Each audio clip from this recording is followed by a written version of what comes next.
News 18 India. और वहीं पश्चिम बंगाल के संदेश खाली पर लगातार सियासत जारी है। इससे जुड़ी हुई बड़ी खबर आपको बता दें, केंद्रीय मंत्री अनुराग ठाकुर ने संदेश खाली की घटना को लेकर ममता बनर्जी सरकार पर बड़ा हमला बोला है। अनुराग ठाकुर ने कहा है कि पश्चिम बंगाल के संदेश खाली की घटना पूरे देश और मानवता को शर्मसार करने वाली है। इसके साथ ही उन्होंने ये भी कहा कि पश्चिम बंगाल में गुंडों और अपराधियों को पुलिस का संरक्षण है, पुलिस को मुख्यमंत्री और सरकार का संरक्षण है। पश्चिम बंगाल में महिलाएं सुरक्षित नहीं है।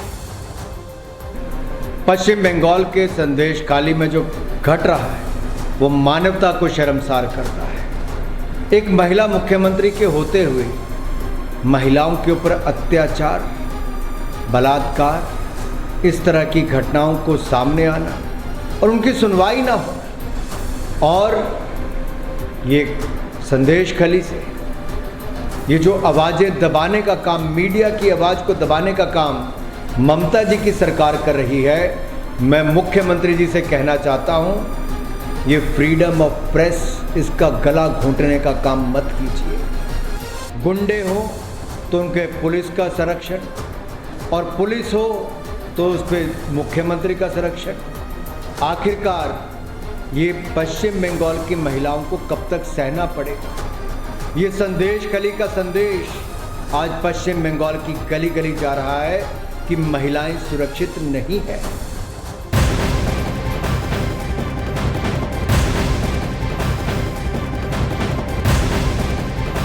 और इधर पश्चिम बंगाल के संदेश खाली की घटना पर असम के मुख्यमंत्री हेमंता बिस्वा शर्मा ने भी ममता बनर्जी सरकार पर हमला बोला। हेमंता बिस्वा शर्मा ने आरोप लगाया कि संदेश खाली में जो हुआ वो कई सालों से वहां चला आ रहा है। इसके साथ ही उन्होंने ये भी कहा कि लोग चुप नहीं बैठने वाले, संदेश खाली के कारण ही ममता बनर्जी और टीएमसी का पतन होगा और नतीजा आने वाले चुनावों में दिखाई देगा। पश्चिम बंगाल का हालत काफ़ी खराब है। जो पत्रकार सही रिपोर्टिंग करने का कोशिश कर रहे हैं उनको भी गिरफ्तार किया जा रहा है, और संदेश खाली में जो घटना हो रहा है वो भारतवर्ष में ऐसा घटना हो सकता है लोग कल्पना भी नहीं कर सकता है।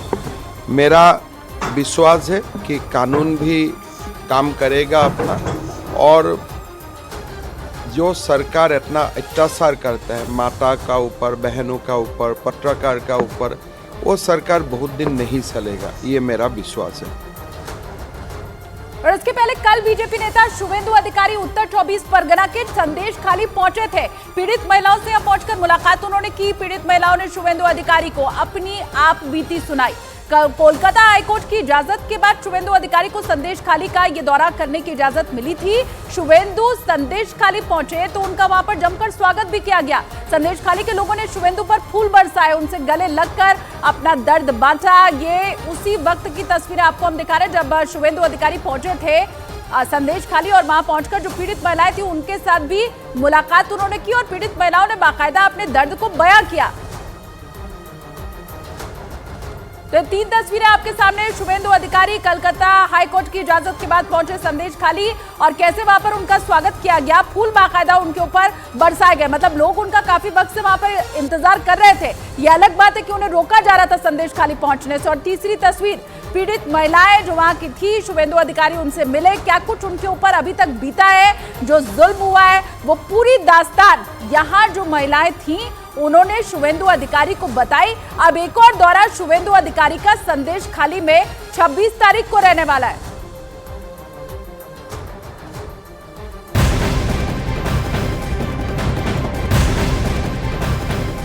ये खबर भी संदेश खाली से जुड़ी, जहां मानव अधिकार उल्लंघन की फैक्ट फाइंडिंग टीम 2 दिन के दौरे पर पश्चिम बंगाल जाएगी। ये हाई पावर कमेटी पश्चिम बंगाल के संदेश खाली भी जाएगी।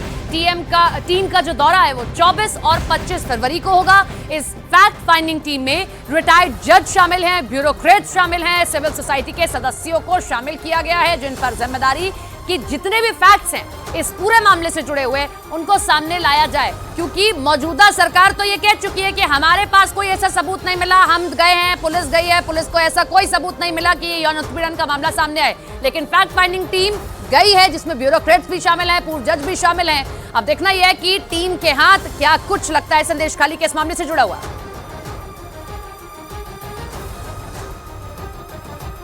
और इधर कांग्रेस नेता सचिन पायलट का भी संदेश खाली पर बयान अब सामने आ गया। सचिन पायलट ने कहा है कि अगर ऐसा कुछ भी होता है तो फिर फौरन इसके ऊपर एक्शन लेना चाहिए।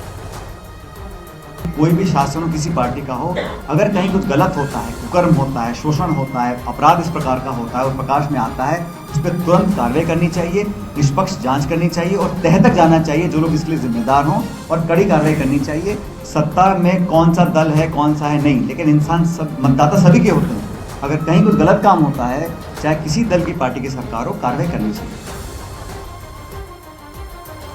किसी भी पार्टी की हो लेकिन कार्रवाई करनी चाहिए। सचिन पायलट कांग्रेस नेता, अब उनकी तरफ से बयान सामने आया। मतलब टीएमसी को, ममता सरकार को बीजेपी तो घेर ही रही है, अब कांग्रेस भी आड़े हाथों लेती हुई दिखाई दे रही है।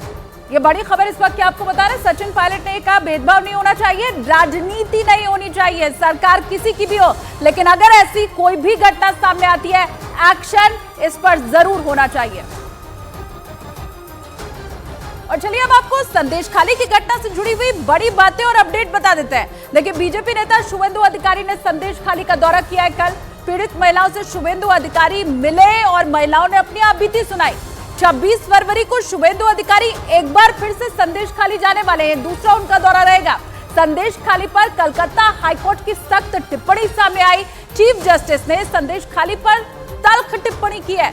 कलकत्ता हाईकोर्ट ने शाहजहां शेख को सरेंडर करने का भी आदेश दिया है, क्योंकि कहां वो है किसी को पता नहीं है, ढूंढ भी नहीं पा रही है पुलिस। मानवाधिकार उल्लंघन की फैक्ट फाइंडिंग टीम अब पश्चिम बंगाल का दौरा करेगी और हाई पावर कमेटी पश्चिम बंगाल के संदेश खाली भी जाएगी। 24 और 25 फरवरी को 2 दिन के लिए टीम पश्चिम बंगाल का दौरा करने पहुंचने वाली है। और टीएमसी नेता शाहजहां शेख पुलिस की पहुंच से अब तक दूर है, कहां है किसी को पता नहीं। अपडेट आपको बता दिया हमने। अब आपको बताते हैं कि संदेश खाली में संग्राम मचा क्यों हुआ है। शुरू से लेकर आखिर तक की कहानी आपको बताते हैं कि कैसे कुछ महिलाएं सामने आती हैं। जब शाहजहां शेख पर ईडी की टीम पहुंचती है और वो फरार हो जाते हैं, उसके बाद अपनी आप बीती सुनाती हैं कि कैसे उनको परेशान किया जाता। 7 फरवरी को टीएमसी की रैली के बाद ये आग भड़की थी। महिलाओं ने टीएमसी नेता शाहजहां शेख पर गंभीर आरोप लगाए।